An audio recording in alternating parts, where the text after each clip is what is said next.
Hello everyone, मैं आदित्य बहुत स्वागत करता हूं आपका हमारे चंद्रा एकेडमी के ऑनलाइन प्लेटफॉर्म पर। तो जैसा कि साथियों आप पीछे स्क्रीन पर देख पा रहे हैं कि हमारी संस्था आप सभी अभ्यर्थियों के लिए लेकर आई है 10 का दम।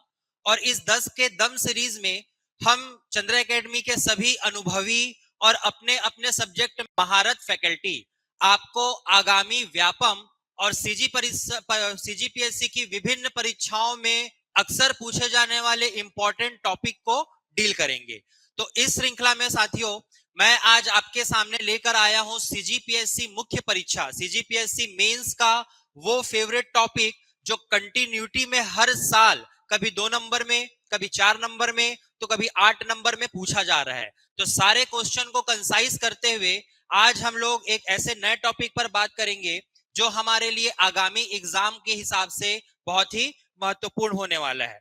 तो चलिए साथियों, मैं आज के वीडियो की शुरुआत करता हूं और हमारा आज का जो टॉपिक है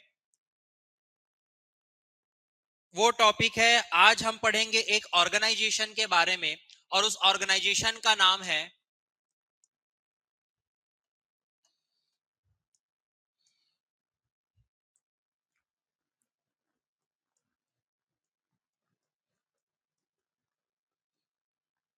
अंतरराष्ट्रीय प्रकृति संरक्षण संघ। और इसी को इंग्लिश में बोलेंगे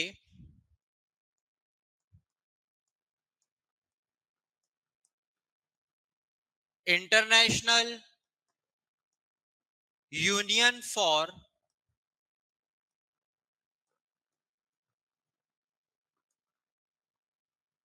कंजर्वेशन ऑफ नेचर। और इसी का बहुत ही प्रचलित नाम है IUCN। तो साथियों आज हम लोग बात करेंगे international union for conservation of nature, एक संस्था की जिसको शॉर्ट फॉर्म में कहा जाएगा IUCN। और ये IUCN जो है, जैसा कि नाम से ही क्लियर है कि IUCN का कार्य है पूरे विश्व की प्रकृति का संरक्षण करना। और इस पूरे विश्व की प्रकृति के संरक्षण के लिए IUCN कौन कौन से कार्य करता है, कौन कौन से प्रक्रियाओं का पालन करता है, इन्हीं सबको देखेंगे हम लोग। क्योंकि इस साल लेटेस्ट 2024 के मेंस में ये 8 नंबर में पूछा गया। इसके पिछले साल 2023 के मेंस में इसका फुल फॉर्म पूछा गया था। तो इस लिहाज से ये बहुत ही इंपॉर्टेंट टॉपिक है। तो सबसे पहले IUCN के बारे में जानने के लिए हम लोग देखते हैं इसका इंट्रोडक्शन या परिचय। क्लियर है? तो हम लोग सबसे पहले बात करेंगे IUCN के परिचय की। तो परिचय में जानने के लिए सबसे पहला और इंपॉर्टेंट टॉपिक ये है कि यह विश्व का सबसे प्राचीन, सबसे पुराना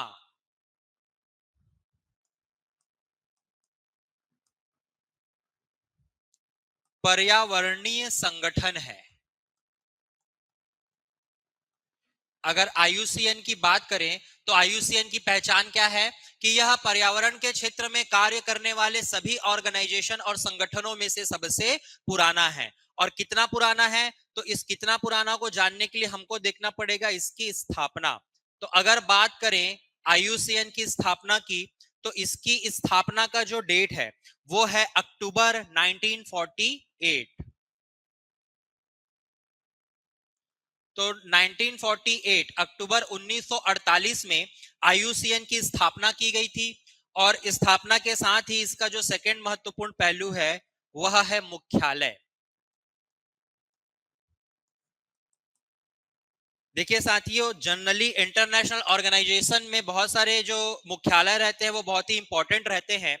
और इसकी जो मुख्यालय की अगर मैं बात करूं तो इसका मुख्यालय पड़ता है ग्लांड नामक शहर में। और ये ग्लांड जो शहर है वो कहां पड़ेगा, तो स्विट्जरलैंड में।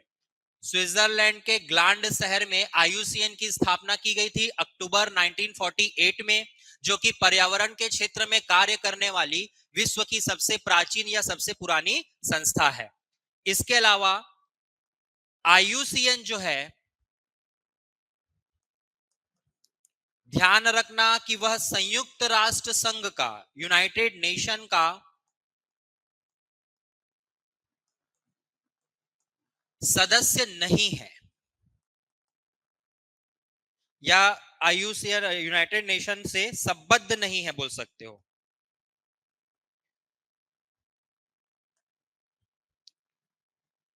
से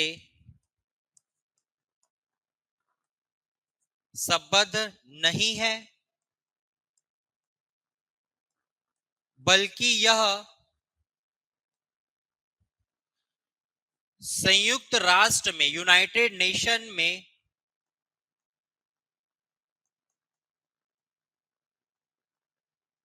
पर्यवेक्षक दर्जा, जिसको बोलते हैं ऑब्जर्वर स्टेटस,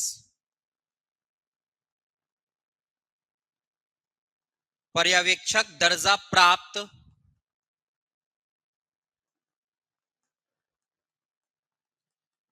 एकमात्र संगठन है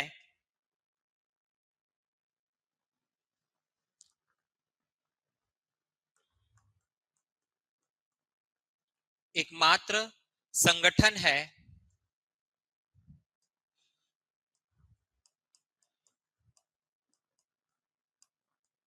जो पर्यावरण के क्षेत्र में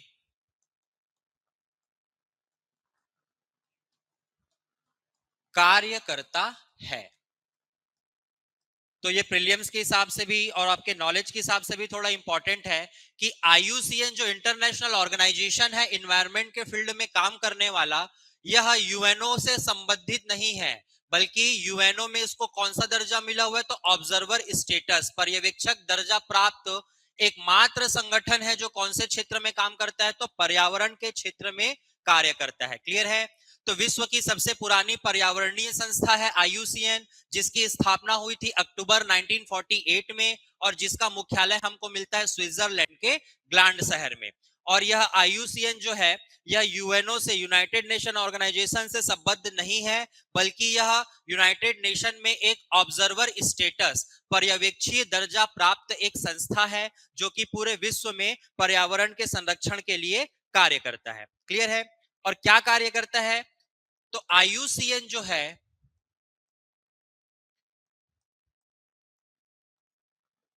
विश्व में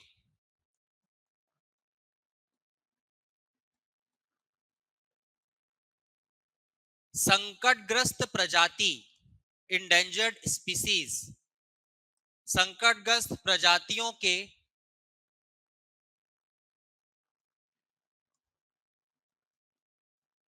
संरक्षण के लिए, आईयूसीएन जो है वो विश्व में जितने भी संकटग्रस्त प्रजातियां हैं उनके संरक्षण के लिए एक सूची जारी करता है,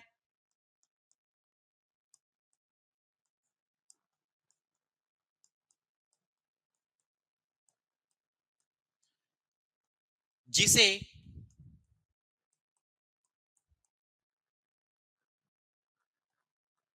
रेड डाटा बुक, जिसे रेड डाटा बुक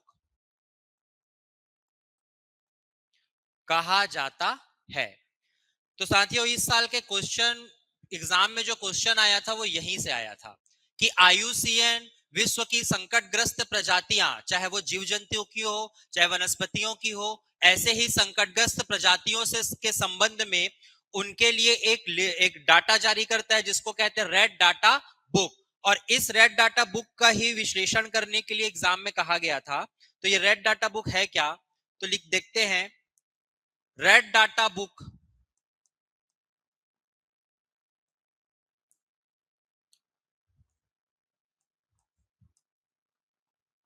विश्व के जीव जंतुओं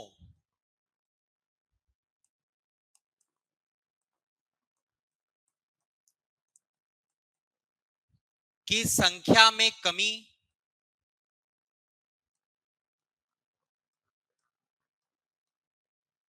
की संख्या में कमी तथा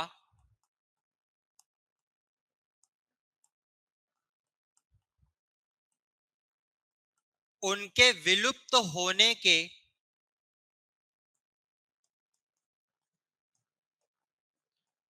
खतरे के आधार पर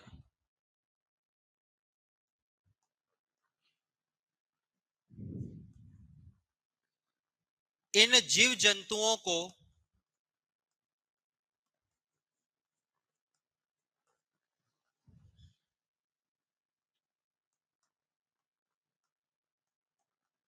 नौ श्रेणियों में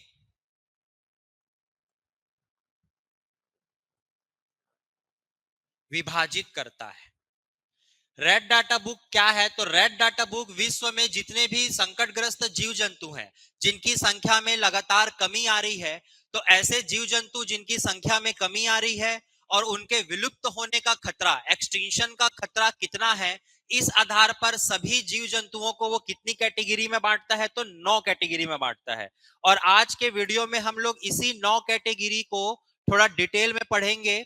8 नंबर का क्वेश्चन पूछा गया है, तो आइए एक एक करके इसकी पूरी की पूरी कैटेगरी को देखते हैं। तो अगर मैं बात करूं 9 कैटेगरी की, तो सबसे पहली जो कैटेगरी आती है उस कैटेगरी को बोलते हैं विलुप्त कैटेगरी।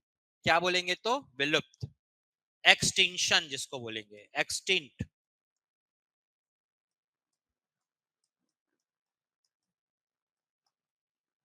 और जैसा कि नाम से ही क्लियर है कि ऐसे जीव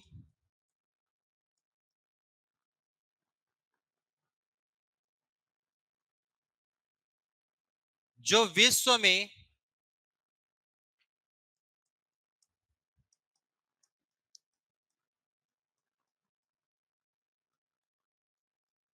किसी भी आवास में, किसी भी इकोसिस्टम में, किसी भी टाइप के इकोसिस्टम में, किया जिसको बोला गया किसी भी आवास में नहीं पाए जाते तथा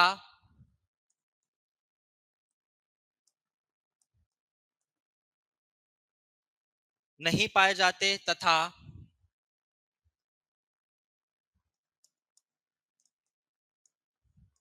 जिसके एक भी सदस्य यानी कोई एक भी जीव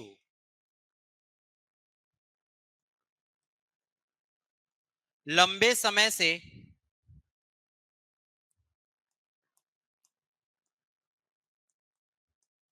ना देखे गए हों।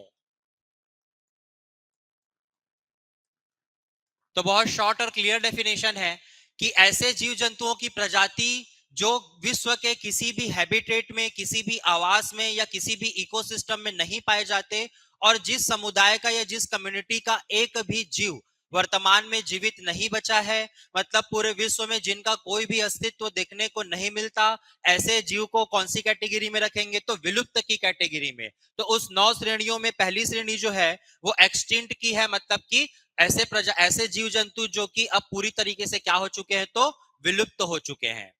क्लियर है बात? उसके बाद जो दूसरी कैटेगरी हम लोग देखेंगे, उस दूसरी कैटेगरी में हम नाम लिखते हैं वन से विलुप्त, जिसको बोलेंगे एक्सटिंक्ट इन वाइल्ड। दूसरी कैटेगरी किसकी देखेंगे? वन से विलुप्त की। तो देखिए नाम से ही क्लियर है, ऐसे जीव जो उनके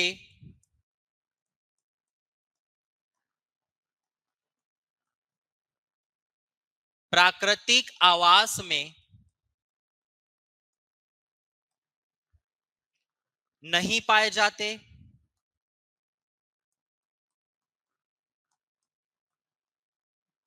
परंतु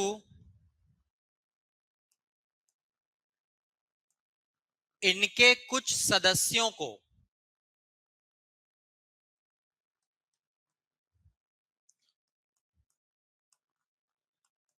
चिड़ियाघर, जू या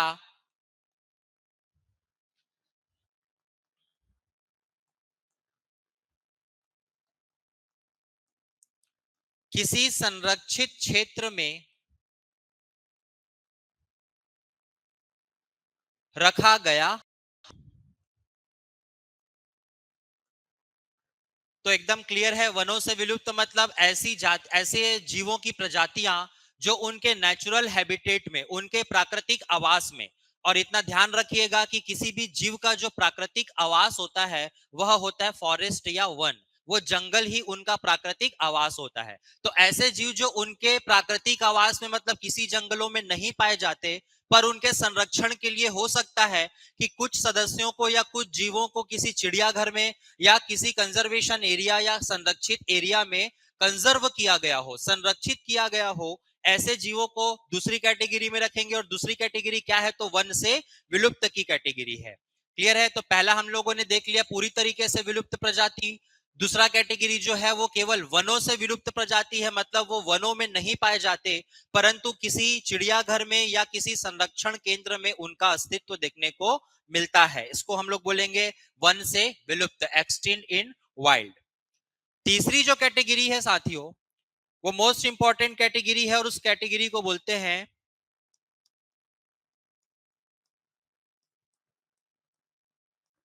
गंभीर रूप से संकटग्रस्त। गंभीर रूप से संकटग्रस्त, क्रिटिकली इंडेंजर्ड। दूसरी कैटेगरी क्या होती है? गंभीर रूप से संकटग्रस्त या क्रिटिकली इंडेंजर्ड की। तो देखिए, इसको ज्यादा से डील नहीं करना है, केवल एक ही लाइन में समझेगा कि ऐसे जीव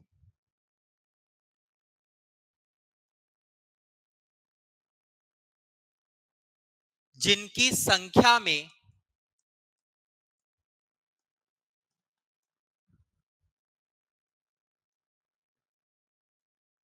पिछले 10 वर्षों के दौरान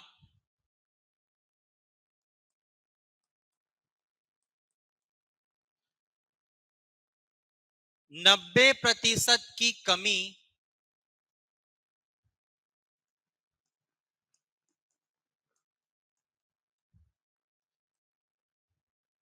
दर्ज की गई हो। तो देखिए, गंभीर रूप से संकटग्रस्त, क्रिटिकली इंडेंजर्ड अगर स्पीसीज की बात करें, जिसको शॉर्ट फॉर्म में बोलते हैं सीआर, क्रिटिकली इंडेंजर्ड, तो उसके लिए जो पैमाना तय किया है आईयूसीएन ने, वो पैमाना ये है कि एक तो उनकी जनसंख्या निरंतर घटती चली जा रही है, और किस तेजी से घटती चली जा रही है, तो पिछले 10 वर्षों के दौरान उनकी संख्या में 90% की कमी आई है। तो 90% एक बहुत बड़ी संख्या होती है उस जीव के अस्तित्व के लिए।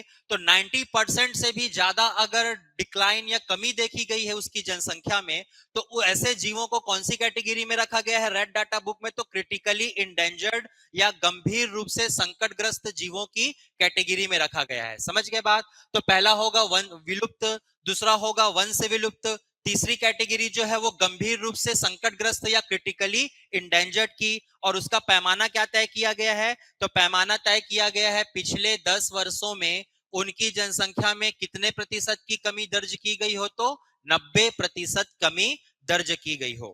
क्लियर है यहां तक बात? चलिए फिर अपन इसके अगले कैटेगरी में आते हैं, और अगली कैटेगरी जो है वो है संकटापन्न की या संकटग्रस्त की, जिसको बोला गया है इंडेंजर्ड कैटेगरी।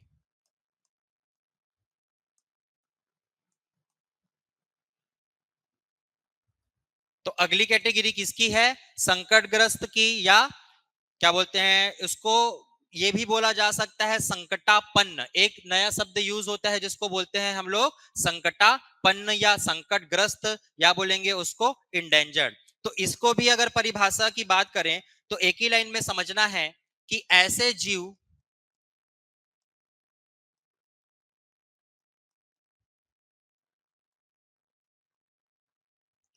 जिनकी संख्या में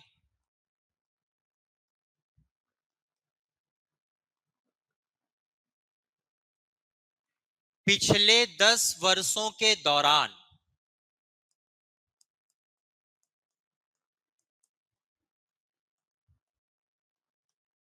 70% की कमी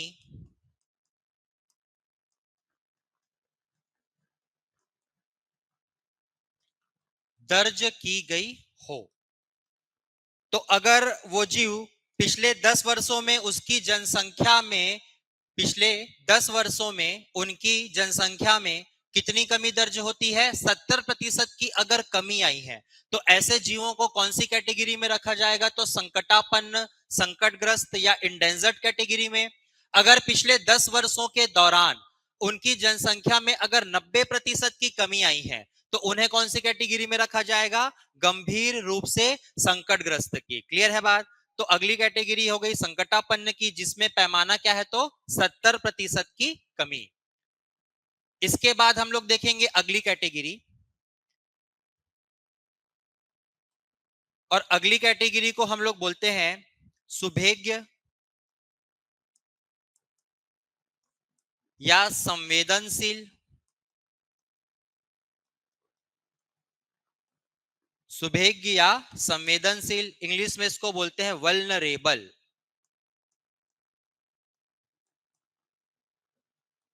तो क्या पैमाना है इसका? तो इसको भी एक लाइन में समझेंगे कि ऐसे जीव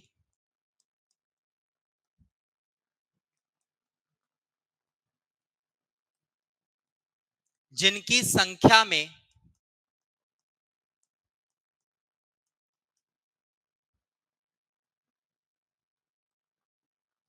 पिछले 10 वर्षों के दौरान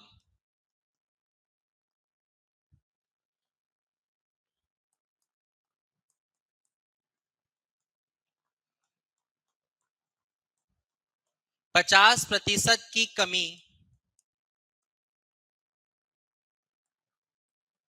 दर्ज की गई हो। तो चीजें रिपीट हो रही हैं, आपको ज्यादा कंफ्यूजन नहीं होगा। ये बोल रहा है पिछले 10 वर्षों के दौरान कितने प्रतिशत की कमी दर्ज की गई हो? 50%। तो अगर आधी जनसंख्या पिछले 10 वर्षों में विलुप्त हो चुकी है तो उस जीव को हम लोग कौन सी कैटेगरी में रखेंगे? तो सुभेज्ञ, सुभेद्य या संवेदनशील, इंग्लिश में इसी को हम लोग बोलते हैं वल्नरेबल। अगर 10 वर्षों के दौरान 50% की कमी है तो अभी वो संवेदनशील कैटेगरी में आएगा, मतलब उसके अब संरक्षण के, कंजर्वेशन की जरूरत महसूस की जाने लगेगी।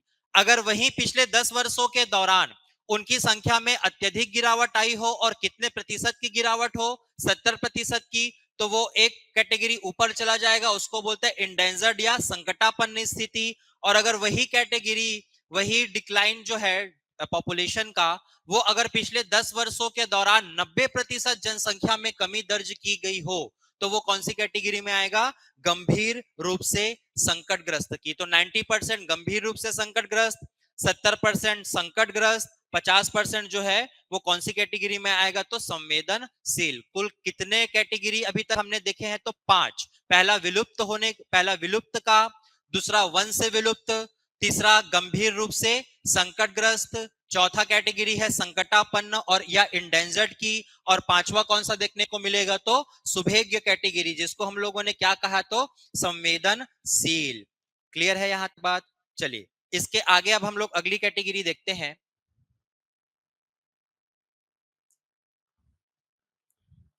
और अगली कैटेगरी जो है वह है निकट संकट, जिसको इंग्लिश में बोलेंगे नियर थ्रेटन। मतलब अभी जनसंख्या में कमी तो आ रही है, लेकिन इतनी ज्यादा कमी नहीं आई है कि उसको हम लोग संवेदनशील या संकटग्रस्त या गंभीर रूप से संकटग्रस्त की स्थिति में रखें। तो यहीं से ध्यान देने की जरूरत पड़ती है कि निकट संकट है, मतलब संख्या में ऐसी गिरावट आ रही है कि अभी तो उनकी संभावना नहीं है, लेकिन भविष्य में ऐसे जीव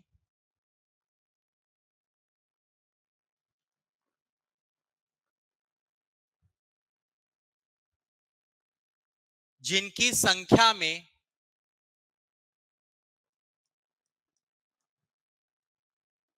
गिरावट आ रही हो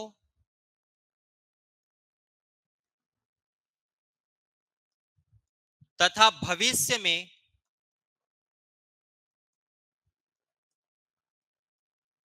जिसके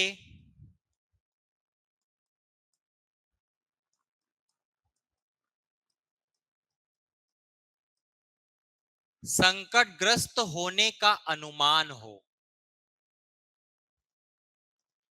भविष्य में जिसके संकटग्रस्त होने का अनुमान हो। अभी इतनी तेजी से गिरावट नहीं आई है कि उनको हम या तो वल्नरेबल की कैटेगरी में रखें या इंडेंजर्ड कैटेगरी में रखें या क्रिटिकली इंडेंजर्ड कैटेगरी में रखें। लेकिन जिस तेजी से इनकी संख्या में गिरावट आ रही है, भविष्य में ये ऊपर की कैटेगरियों में शामिल हो सकते हैं। तो इस कैटेगरी को हमने क्या कहा? निकट संकटग्रस्त या नियर थ्रेटन का। इसके बाद अगर अगले कैटेगरी की बात करें तो अगला कैटेगरी हम आता है हमारा कम चिंताजनक। कम चिंताजनक, और इसको हम लोग इंग्लिश में बोलेंगे लीस्ट कंसर्न।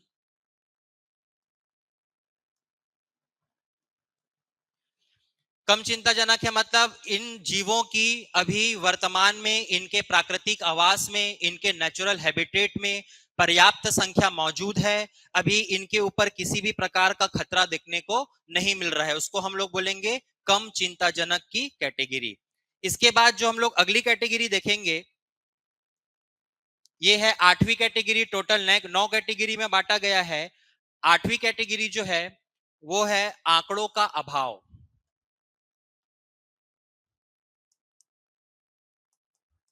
आंकड़ों का अभाव, इसको इंग्लिश में बोला गया है डाटा डेफिशिएंट।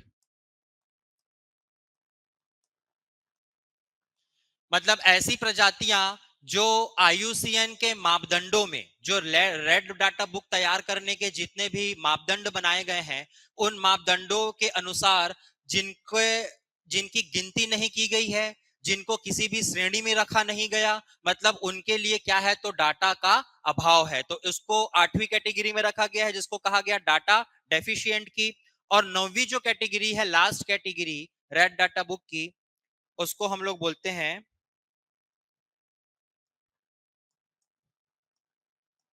आकलन नहीं किया गया। जिनका आकलन नहीं किया गया, और इसको इंग्लिश में बोलेंगे नॉट इवेल्युएटेड। मतलब उनकी जनसंख्या भरपूर मात्रा में है और किसी भी प्रकार के उनके संरक्षण की या उनका डाटा कलेक्ट करने की आवश्यकता नहीं है। तो इसको ये बोला गया है कि नॉट इवेल्युएटेड, मतलब कि वह आईयूसीएन के मापदंडों पर संकटग्रस्त स्थिति पे नहीं है। तो ऐसे जीवों को रखा गया है, आकलित नहीं किया गया। तो साथियों, यही था इस साल का सबसे हॉट और कंटिन्यूसली में हर मेंस एग्जाम में अलग अलग मार्क्स में पूछे जाने वाला कि आईयूसीएन द्वारा वन्य जीवों के संरक्षण के लिए कौन से स्कीम या कौन से प्रोग्राम चलाए जा रहे हैं, और वो जो रेड डाटा बुक जारी करता है, इस रेड डाटा बुक में कितनी कैटेगरीज में इन जीवों को बांटा गया है। तो ये था पूरा डिटेल। पहले हमने आईयूसीएन के बारे में एक परिचय देखा, आईयूसीएन का यूएनओ में ऑब्जर्वर स्टेटस देखा। उसके बाद वो जो रेड डाटा बुक जारी करता है, उस रेड डाटा बुक की 9 कैटेगरी को हमने देखा। इसमें अगर आप कुछ वैल्यू एडिशन करना चाहते हैं तो आपको एक बहुत ही जनरल चीज बता रहा हूं। जितने भी भारतीय जीव हैं, जो फेमस जीव हैं, जिनका आप लोग नाम अक्सर सुनते हैं, जैसे हमारा नेशनल एनिमल हो गया टाइगर, जैसे हमारा नेशनल हेरिटेज एनिमल हो गया हाथी, एलिफेंट, जैसे कि हमारा नेशनल एक्वाटिक एनिमल हो गया जिसको हम लोग बोलते हैं गंगा डॉल्फिन, और जैसे कि हमारा भालू हो गया, ये सब जितने भी चर्चित मगरमच्छ हो गए, हमारा कस्तूरी मृग हो गया, हमारे गैंडा हो गए, एक सिंग वाले गैंडे, राइनो, जो सिर्फ भारत में मिलते हैं। तो ऐसे जितने भी चर्चित जीव हैं भारत के, वो सब कॉमनली संकटग्रस्त या इंडेंजर्ड कैटेगरी में आते हैं। अगर बात करें कि एग्जाम में एक बार पूछा है कि भारत के गंभीर रूप से संकटग्रस्त प्रजातियों के 4 जीवों के नाम लिखिए, तो ऐसे 4 जीवों में वो बहुत रेयरली हमको सुनने को मिलते हैं, जैसा कि एक पिग्मी हॉग, असम के जंगलों में पाया जाने वाला एक बहुत ही छोटे साइज का सुअर है। विश्व की सबसे छोटी प्रजाति के सुअरों में से इनकी गिनती होती है, जिसका नाम है पिग्मी हॉग, जो जनरली घास के मैदानों में देखने को मिलेगा। और ये असम के मानस नेशनल पार्क और ब्रह्मपुत्र घाटी के बाजू में जो घास के मैदान है, वहां देखने को मिलता है। एक पिग्मी हॉग है। एक हमारा जो घड़ियाल, हमने सुना है घड़ियाल जो है वो चंबल नदी पर प्राकृतिक रूप से पाए जाते हैं, तो वो घड़ियाल हो गया। एक नीलगिरी ताहर नाम से एक जीव आता है, एक हिमालयन ताहर नाम से जीव आता है। तो pygmy hog, Nilgiri tahr, Himalayan tahr और हो गया घड़ियाल, इसके अलावा एक बहुत ही बड़े साइज का पक्षी हमारे पश्चिमी घाट में मिलता है, जिसको हम लोग बोलते हैं द ग्रेट इंडियन बस्टर्ड। तो ये 4-5 ऐसे जीव हैं जो आईयूसीएन की रेड डाटा बुक में गंभीर संकटग्रस्त की श्रेणी में आते हैं। तो इस टॉपिक को आप लोग टाइम टू टाइम अपडेट करते रहिएगा, क्योंकि हर साल आईयूसीएन इस क्लासिफिकेशन में, इस श्रेणीकरण में किसी न किसी जंतुओं को शामिल करता है या किसी को बाहर निकालता है। तो साथियों, आज के वीडियो में बस इतना ही। मैं आशा करता हूं कि आप लोग अपनी तैयारियों पर लग गए होंगे, क्योंकि समय बहुत कम है। और wish you all a very happy and safe Diwali in advance. और बात करता हूं कि अगर आप आगे अपनी तैयारियों को ऐसे ही कंटिन्यूटी में नया आयाम देना चाहते हैं, तो आप हमारे संस्था द चंद्रा एकेडमी के एप्लीकेशन को डाउनलोड करिए। और अगर आपने हमारे संस्था के यूट्यूब चैनल को सब्सक्राइब नहीं किया है, तो उस यूट्यूब चैनल को सब्सक्राइब करिए। और हमारे 10 का दम में जो हमारे सारे फैकल्टी अपने पूरी मेहनत से आपके लिए जो कंटेंट लेकर के आ रहे हैं, वो कंटेंट अगर आपको पसंद आ रहा है तो हमारे वीडियोस को लाइक, उसमें कमेंट जरूर करिए। तो साथियों, आज के लिए इतना ही। जय हिंद, जय छत्तीसगढ़, जय भारत। धन्यवाद।